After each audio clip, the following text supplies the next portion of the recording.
बिस्मिल्लाहिर्रहमानिर्रहीम। अस्सलामु अलैकुम वरहमतुल्लाहि वबरकातुहु। उम्मीद लरम چې ښه به او د صحت په ښه حالاتو کې به خوشحاله به مونږه سیکنډ چیپټر مایکرو ارګانیزم شروع کړو. مایکرو ارګانیزم مونږ وی چې دوز ارګانیزم which we can't see through our naked eyes are called microorganisms. یا مونږ بل ډیفینیشن هم داسې کړو چې داسې ارګانیزم چې د هغې د سټډي دپاره مایکروسکوپ استعمالیږي. بیا مایکروسکوپ څه شی دی؟ نو an instrument which is used to study microorganism is called microscope. دغه خبره هم کړې وه. یوه خبره نه پکې هېره شوه چې the study of microorganisms is called microbiology. هغه د بیالوجي هغه برانچ چې په هغې کې مونږه مایکرو ارګانیزم خوردبیني جاندار سټډي کوو هغې ته مونږه مایکروبیالوجي وایو. مایکروبیالوجي ورته وایو. نن وایو ټایپس اف مایکرو ارګانیزمز. د مایکرو ارګانیزمز ټایپس وایو، اقسام یې وایو، قسمونه وایو چې د مایکرو ارګانیزم څونه قسمونه دي. نو پیج نمبر 23 دی، 23 نمبر صفحه ده. سبق ته ګورئ. there are many types of micro organism. د خوردبیني جاندار ډېر شی اقسام دي. many mean کوي ډېر شی اقسام دي. we will discuss only 3 main groups. مونږ به صرف 3 مین ګروپونه سټډي کوو. هغه 3 مین ګروپونه کوم دي؟ نو په هغه 3 مین ګروپس کې وایرس دی. نمبر فرست یو وایرس دی، دویم نمبر بیکټیریا ده او دریم نمبر فنجای ده. یا ما تاسو ته ویلو فنګای یا فنګي ورته وایي. هغه ورځ باندې ما تاسو ته ویلو. نو مونږ به صرف دا 3 ډسکس کوو. نن زمونږ په کتاب کې یا زمونږ د حده پوري د دې 3 سبق دی چې وایرس، بیکټیریا اینډ فنجای یا فنګي یا فنګای. چې ورته وایرس ته ګورئ ښه. وایرسز آر د smallest and the simplest of all the living organism. وایرس انتهایی واړه، سمپل، سمپلر، سمپلسٹ، سپرلیټیو ډیګري ده د ټولو نه واړه، انتهایی واړه، د حد نه زیات واړه، اینډ سمالسٹ سمپلسٹ د حد نه زیات ساده، سمالسٹ د حد نه زیات واړه. یعنی د ټولو څومره لیوینګ ارګانیزمز چې دي په ټولو لیوینګ ارګانیزمز کې د ټولو نه ساده ترین او د ټولو نه واړه ترین جاندار دي. مونږ به ووایو چې 37,000 بیکټیریا چې رایوځای کې د یو وایرس تقریبا د 37,000 بیکټیریا برابري د سایز برابري. نو بیکټیریا دومره وړه ده چې هغه مونږ په مایکروسکوپ باندې سټډي کوو. نو وایرس خو چې 37,000 بیکټیریا، آی تھنک چې بیکټیریوفیج چې کوم دی نو 37,000 بیکټیریا چې رایوځای کې نو د دې نه یو وایرس دومره سایز یې دومره. مونږ به دلته اوس وروسته ووایو. ما په یو معمولي شان لیکچر تاسو دپاره تیار کړی دی. نو دا د ټولو نه ساده ترین او د ټولو نه واړه ترین ارګانیزمز دي، جاندار دي. they can only be seen through an electron microscope یا by an electron microscope. دا مونږ په عام مایکروسکوپ باندې هم نشو لیدی. په بایوکیمیکل ټیسټس کې د دې پته لګي او په الکترون مایکروسکوپ د عام مایکروسکوپ چې کوم دی په دې باندې مونږه وایرس پته هم نه لګي. پی سی آر ټیسټ کې پولیمریز چین ریاکشن چې کوم دی پی سی آر ټیسټ کې د وایرس پته لګي. په دې عام مایکروسکوپ باندې د دې پته هم نه لګي. د لیو انسایډ ا لیوینګ سیل. دوی په لیوینګ سیل کې دننه اوسیږي. د وایرس په لیوینګ سیل کې دننه اوسیږي. چې کله بهر ته راوځي نو د کرسټلز جوړوي، قلمونه جوړوي. مونږ به وایو دلته لیوینګ او نان لیوینګ کریکټرز یې ما لیکلي دي. د لیو انسایډ ا لیوینګ سیل دا په لیوینګ سیل کې په ژوندۍ خلیه کې دننه اوسیږي. when they come out of the cell کله چې دا د خلیې نه بهر ته راوځي they make crystals like non living things. دا د قلمونو په شانتي کې بیجان سیزونه جوړوي. د قلمونو په شان بیجان سیزونه جوړوي. وایرسز maybe وایرسز کېدلی شي شکلونه د دې څنګه spherical، ګول، راډ شیپ، ډنډنما یا فیلمنټس لایک دا هم وي راډ شیپ or ټیډپول شیپ ایټسټرا. ټیډپول شیپ مین د کټسیري په شان، ټیډپول کټسیري ته وایي. نو بیکټیریو فیج چې کوم دی بیکټیریا خور وایرس چې ورته موږ وایو د وایرس دیټ اټیک آن بیکټیریا چې په بیکټیریا کوم اټیک کوي بیکټیریو فیج هغه د کټسیري په شانتي کې دی. نو دا د دې ټایپس دي، شکلونه دي. یو ځل سبق ته بیا وایرس ته لږ ایکسپلین کوم. وایرس ته ګورئ سبق پر ته بیا ووایم. وایرس چې کوم دی نو دا د لیټن ورډ وینوم نه ډیرایوډ دی. ما لیکلی سبجیکټ ساينس او ټاپک وایرس. وایرس دا لیټن ورډ وینوم نه ډیرایوډ شوی دی. وایرس دا لیټن ورډ it is derived from Latin word venum. دا د وینوم نه ډیرایوډ دی، اخذ شوی دی. او د دې وینوم څه معنی ده؟ means poisonous fluid. poisonous fluid زهریلا مایا یا زهریلا سیال ورته مونږ وایو. نو د لیټن ورډ وینوم نه ډیرایوډ دی. دا په دې بوک کې ورکړي هم دي. او د دې معنی ده پوایزنس فلویډ او دا په اولنی ځل باندې وایرس چې و نو دا په 1892 کو زما خیال دی په 1892 کې یو ساینټسټ ما دلته لیکلی ایوانوسکای ورته څوک وایي څوک ورته ایوانوسکای وایي څوک ورته ایوانوسکي وایي دا د په اولي ځل باندې په ټبیکو پلانټ کې د تماکو په بوټي کې ټبیکو پلانټ د تماکو په بوټي کې د ډسکور کړی و او هغې وایرس ته وي TMV هغه له نوم ورکړی و ټبیکو موزیک وایرس پوه شوئ وایرس د لیټن ورډ نوم نه ډیرایوډ دی د دې معنی ده پوایزنس فلویډ زهریلا مایع په اولي ځل باندې ایوانوسکای یا ایوانوسکای یا ځینې خلک ورته ایوانوسکي وایي چې څوک ورته وایي دا یو رشن بیالوجسټ و د رشیا یو ساینټسټ و د په 1892 کې په 1892 کې ډسکور کړو په ټبیکو پلانټ کې او هغې ته به وي TMV ټبیکو موزیک وایرس یا ټوبیکو موزیک وایرس به ورته وایو اوس د وایرس ډیفینیشن څه دی اسیم ټاپک هم شروع کړی دی راځئ چې لږې ښه وپېژنو وایرس دا د دې آسان ډیفینیشن دا دی که نه چې وایرس از نان سیلولر وایرس از نان سیلولر یا ای سیلولر وتا مونږ وایو ښه نان سیلولر obligate parasite virus is non cellular obligate parasite non cellular obligate parasite having DNA or RNA یا به پکې ډي ان اے یا به پکې آر ان اے ډیاکسی رایبو نیوکلیک ایسډ ډي ان اے د ډیاکسی رایبو نیوکلیک ایسډ ابریویشن د آر ان اے د رایبو نیوکلیک ایسډ نو ځینې وایرسز داسې دي چې په هغې کې ډي ان اے ځینې داسې چې په هغې کې آر ان اے د ماشومانو د سټنډرډ نه ټاپک های دی 9th والا دپاره ډېر ضروري دی په 9 کې دا شته خو وایرس هم شروع کړی دی نو چې لږ په ډیټیل یې وپېژنو virus is non-cellular obligate parasite having DNA or RNA and a protein coat या surrounded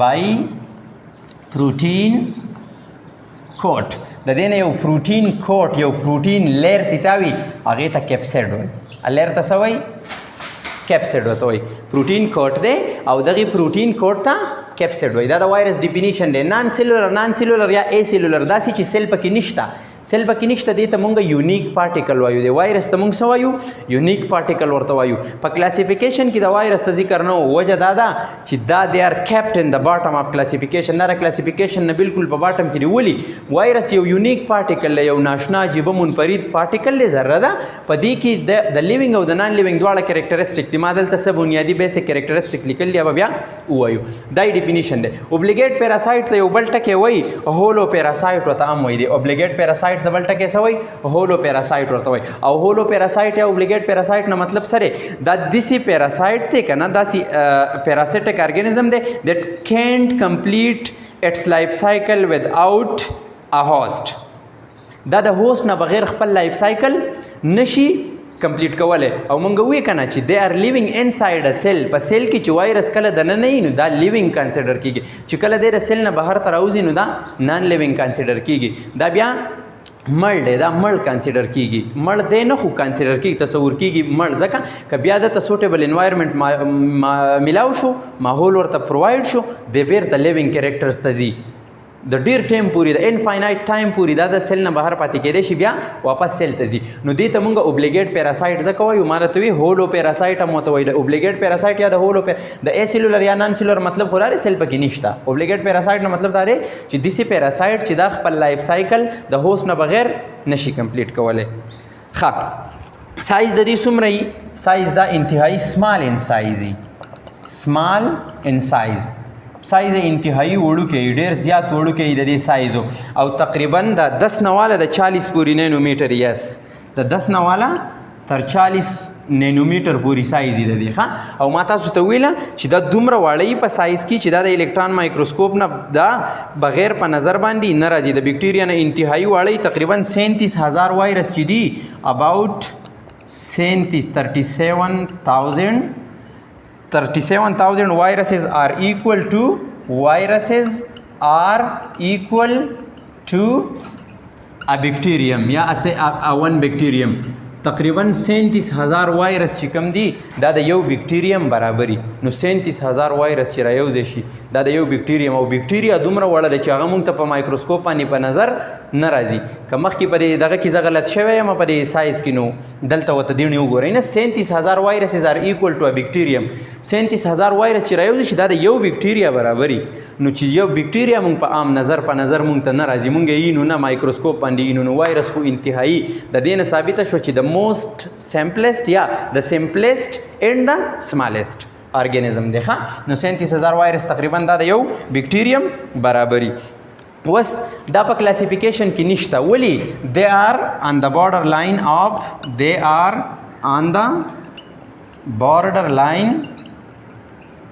of living and non-living organisms. دا د جاندارو او د بیجانو په بارډر لاین باندې دی، بالکل په بارډر لاین باندې دی. څه کریکټریسټکس د داسې دي چې دا د لیوینګ تھنګز دي، څه کریکټریسټک د داسې دي چې هغه د نان لیوینګ تھنګز دي. نو په دې وجه موږ وایو چې وایرسز چې کوم دي نو دې آر آن د بارډر لاین اف لیوینګ اینډ نان لیوینګ ارګانیزمز. یو ځل ورته بیا ګورئ، ریپیټ کوم راته کریکټرز د تلی کومه کریکټریسټکس د تلی کومه چې په دې کې د لیوینګ او د نان لیوینګ کریکټریسټکس څه دي. وایرس د لیټن ورډ وې نوم نه ډیرایوډ شوی دی. د دې معنی ده پوایزنس فلویډ، زهریلا مایع.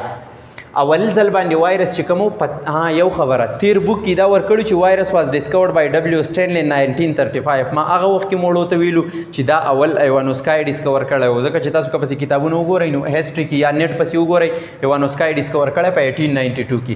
نو دا کریکشن یې په دې کتاب کې واپس کړی دی، که نه زړه کتابونه پسې وګورئ.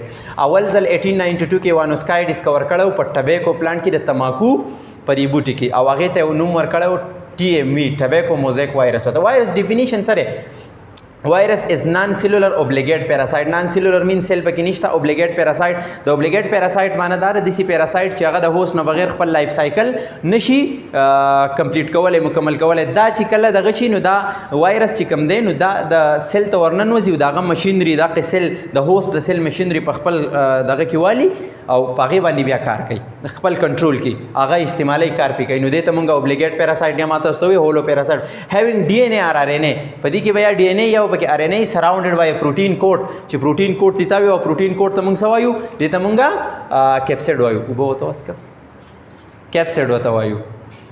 ټیک شو؟ دغه پروټین لیر ته دغه پروټین کوټ ته موږ څه وایو؟ دې ته موږ کیپسیډ وایو. سایز یې څونه دی؟ سایز یې سمال ان سایز د 10 نه واله تقریبا د 40 نینومیټر پورې. نینومیټر فزکس کې بیا شته ځان نه وګورئ، یو ګوټو بس کمه په ولاړې به کیمرې نه پناه کېږو بیا ادبي دې ما پې. بسم الله الرحمن الرحیم.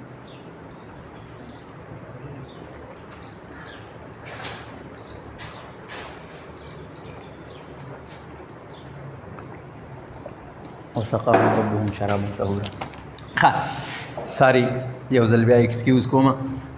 سایز د دې سمال ان سایز د 10 نه واله تقریبا 40 نینومیټر پورې، او دا دونه واړی چې تقریبا 37,000 وایرس آر ایکول ټو ا بیکټیریم.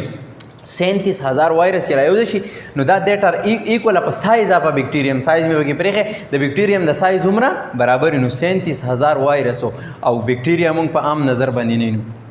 They are on the borderline of living and non-living or in classification کې موږ نو ویلې دا په باټم کې دی بالکل. ولي چې دا په لیوینګ او په نان لیوینګ بارډر باندې دي. اخو الګ کریکټریسټکس وایو چې لیوینګ کریکټرز د دې کوم دي او نان لیوینګ کریکټرز یې کوم دي. ښه یو طرف ته موږ لیوینګ کریکټرز ولیکو، یا اول به لیوینګ کریکټرز ولیکو بیا به نان لیوینګ کریکټرز ولیکو. لیوینګ کریکټرز ته ګورئ ښه چې په دې کې لیوینګ کریکټریسټکس یا کریکټرز کوم دي. لیوینګ کریکټرز دا د ژوندو خاصیتونه یا داسې خاصیتونه چې موږ په ژوندو باندې حساب کومه پکې. نو اول خبره خو دا چې په دې کې بیا ډي ان اے یا به آر ان اے. په لیوینګ تھنګز کې ډي ان اے که نه، هیومن کې ډي ان اے. نو دے هیو جینیټک میټیریل. جینیټک میټیریل پکې جینیټک میټیریل. جینیټک میټیریل بسې دا بیا ډي ان اے دیٹ از ډي ان اے ډي آکسی رایبو نیوکلیک ایسڈ آر آر ان اے رایبو نیوکلیک ایسڈ. یا و پکې ډي ان اے یا و پکې آر ان اے. تفصیل ته ضرورت نشته چې کم کې ډي ان اے کم کې نه، صرف کریکټرز وایو. دویم نمبر کریکټر دا دی چې دے پروډیوس میوټیشن. میوټیشن څه ته وایي؟ چینجز ان ډي ان اے. چینجز ان ډي ان اے سټرکچر. دا په ډي ان اے سټرکچر کې چینجز ان ډي ان اے سټرکچر، دا په ډي ان اے سټرکچر کې چینج راوستی شي نو میوټیشن پکې کیږي. ټیک شو دا یو لیوینګ کریکټر دی. دریم نمبر کریکټر دا دی they have the ability to grow and reproduce. دا د growing ability په دې کې هم او reproduce نسل هم زیاتولی شي د ریپروډکشن ایبیلیټي پکې همي دا هم د لیوینګ کریکټر د لیوینګ تھنګز گروینګ هم کوي او ریپروډکشن هم کوي دا ایبیلیټي پکې ده. بل they can show genetic recombination. دا genetic recombination هم کولی شي. they can show genetic recombination هم کولی شي. جینز ریکمباین کولی شي جینیټک ریکمبینیشن کولی شي. یا بل خاصیت د دې دا دی چې they show irritability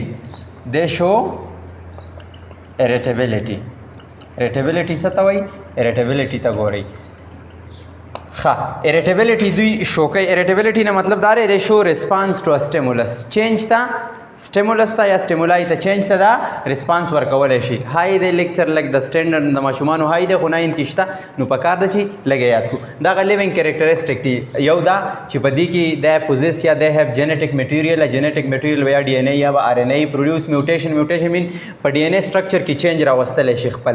د هیو د ایبیلیټي ټو ګرو اینډ ریپروډوس ګروینګ هم کوي او ریپروډکشن هم کوي. د شو جینیټک ریکمبینیشن میوټیشن کولی شي چینج په دغه کې راوستی شي په ډي ان اے کې کنه نو جینیټک ریکمبینیشن هم کولی شي. او د شو ایریټیبلیټي نه مطلب دا دی چې دا چینج سټیمولس ته چینج شو کوي. بل نان لیوینګ کریکټرسټکس څه دي؟ نان لیوینګ کریکټرز داسې کریکټر چې هغه نان لیوینګ دي د کم خاصیتونو په وجه دا مونږ په مړو کې شمارو نو هغه کریکټرز دا دي they don't have cellular nature. ایک نمبر دا دی چې they don't have cellular nature. cellular nature د دوی نه ځکه ورته مونږ ای سیلولر یا نان سیلولر ورته وایو. دویم نمبر خاصیت کومه دی؟ دویم نمبر خاصیت دا دی چې they don't show respiration and excretion. they don't show respiration پکې نه کیږي. سا نظامی تنفس چې ورته موږ سا اخیستل اینډ ایکسکریشن او نظامی اخراج نظامی تنفس او نظامی اخراج پکې نه کیږي. ژوندي څیزونه چې کمی په موږ کې یو پراپر ریسپیریټري او پراپر ایکسکریټري سیسټم دی په دوی کې دا څیز نشته نو دا د نان لیوینګ کریکټر دی. they can be crystallized. دا مونږ قلمونو شکلونو ته چینج کولی شو. they can be crystallized. دا مونږ د قلمونو شکلونو ته چینج کولی شو. لیوینګ تھنګ خو چې یو پیر مړ شو بیا قصې ختمه او بیا نه دغه کېږي ژوندي کېږي. دا قلمونو شکل ته چې د سیل نه باري نو دا په قلمي شکل کې دی فارم کرسټلز. کله چې دا بیا هوسټ سیل ته واپس دننه نه انټر شي ننوځي نو دا بیا لیوینګي. بیا بل کریکټر پکې کومه دی؟ بل خاصیت پکې دا دی چې they have no cytoplasm and membrane. they have no cytoplasm and membrane. cytoplasm او membrane پکې هم نه وي. cytoplasm and membrane پکې نه وي. لاست نمبر کریکټر کومه دی؟ لاست نمبر کریکټر دا دی دغه مونږ چې څنګه ویل چې they are non living outside a living cell. د لیوینګ سیل نه چې کره outside a living cell د لیوینګ سیل نه دا صحیح دا د آوټساید ا لیوینګ سیل نه دا صحیح دا چې کله د سیل نه بهري نو دا بیا نان لیوینګ دی. دا څه دی؟ دا نان لیوینګ دی. په نان لیوینګ کې چې کله بیا انساید شي سیل ته انساید ا لیوینګ سیل نو دا بیا لیوینګ دی. چې کله سیل ته واپس ننوځي چې بهر تیر راشي نو دا نان لیوینګ دی. چې کله سیل ته واپس ننوځي ا لیوینګ کریکټرسټک پکې بیا راشي. او دوی څه کوي؟ دا یوز د میټابولیزم اپ د هوسټ میټابولیزم څه کوي؟ یوز کوي. چې کله ورته ورننوځي بس دغه په ټول هر څه باندې کنټرول وکړي. کنټرول یې کړي دغه هر څه هغه استعمالوي د خپل ځان دپاره د خپلې پیدې دپاره. سبق ته یو ځل بیا ګورئ. سبق درته وایم دا خو زمونږ ضروري نه و خو خیر لږ وایرس هم شروع کړو. ها د سټډي اف وایرس اس کارډ وایرالوجي د کمی بایولوژي هغه برانچ چې په هغې کې مونږ وایرس سټډي کوو هغې ته مونږ څه وایو؟ هغې ته وایرالوجي وایو. نو زمونږ مین سبق دا دی ټایپس اف مایکرو ارګانیزم. دیر آر مینی ټایپس اف مایکرو ارګانیزم. د مایکرو ارګانیزم ډېر شي قسمونه دي او وی ویل ډسکس اونلی 3 مین ګروپس. مونږ به صرف 3 بنیادي غټ ګروپونه وایو. هغه کومه دي؟ هغه وایرس، بیکټیریا، فنجای. وایرسز څه دي؟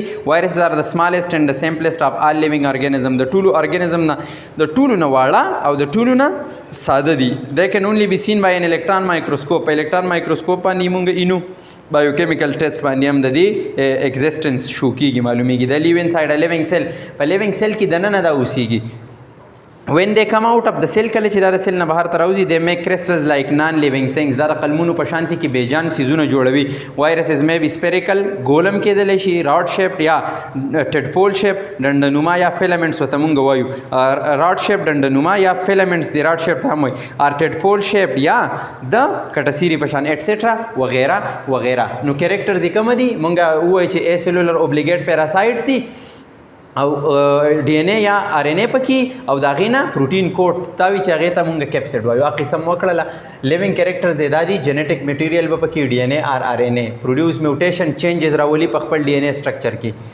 they have the ability to grow and reproduce growing هم کوي او reproduction هم کوي they can show genetic recombination هم کوي genes recombine کولی شي they show irritability دا irritability شو کوي د irritability نه مطلب دا دی چې stimulus ته change شو کوي د های کلاس بیا هم درته وایم چې های لیول سبق دی خو وایي رسماسې وایو نو موږ وایو چې لږ زده کړه پکې وکړو ځان هم زده کړه کومه په لیکچر کې به غلطیانې هم ډېرې تاسو زموږ غلطیانې موږ ته ښایي ځکه چې دا موږ شروع کړی د دې دپاره دی چې زموږ نه هم غلطیانې وځي ځکه چې موږ نو بډي کین کلیم دیټ آی ام پرفیکټ څوک دا نشي ویلی چې بالکل بس زه آل نال یم مال هر څه راځي نه لیکچر کې غلطیانې بالکل your opinions will be highly appreciated your correction will be highly appreciated دا هم درته وایم ښه they don't have cellular nature د دوی دا non living character دي cellular nature یې نه وي they don't show respiration and excretion پکې نه کېږي ما راته وایي چې موږ کې باقاعده respiratory excretory system دی او زمونږ بنیاد د سیل نه دی سیل is the basic unit of structure and function of all living organism